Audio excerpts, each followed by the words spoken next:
Hello hello সবাইকে। আবার অনেক দিন পর আমি আজকে একটা ছোট্ট মিনি ব্লগ নিয়ে তোমাদের সামনে চলে এসেছি। আর আজকে আমি যাচ্ছি আমার হাজব্যান্ডের সাথে একটা জায়গায় ঘুরতে। ঘুরতে বলতে এখন ঠিক সন্ধ্যার আগের মুহূর্ত। তো আমরা বেরিয়ে পড়েছিলাম একটা অন্য জায়গায় যাওয়ার উদ্দেশ্যে, কিন্তু যেতে যেতে অনেকটাই সময় পার হয়ে গেছে, তাই জন্য আর গেলাম না। এখন সামনেই একটা বাজার ছিল, আজকে হাট ছিল এই জায়গাটার নাম হলো বিন্দল। তো আজকে এখানে হাট ছিল, কিন্তু এখানকার হাটের বৈশিষ্ট্য এটাই, এখানের হাট দিনের বেলায় সব হয়ে যায়। তো আমরা যেহেতু সন্ধ্যায় গিয়েছিলাম তাই কিছু কিছু দোকান এখনও ছিল।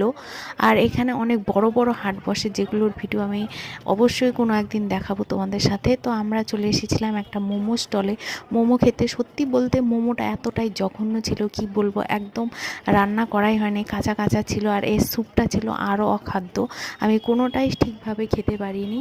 যাই হোক, আমার হাজব্যান্ড পাশের দোকান থেকে কয়েকটা আখ কিনে নিয়েছিল, আর এরপরেই আমরা বাড়ি ফিরে চলে এসেছিলাম। আর দেখো বাড়ি আসতে আসতে কেমন চারপাশটা একদম ঘুটঘুটে অন্ধকার হয়ে গেছে। আর বাড়ি ফিরে আসার পরে আমি একটা ছোট্ট ক্লিপ নিয়ে নিলাম। তো আজকের ভিডিওটা আমি এখানে শেষ করছি। তোমরা সবাই ভালো থেকো। টাটা।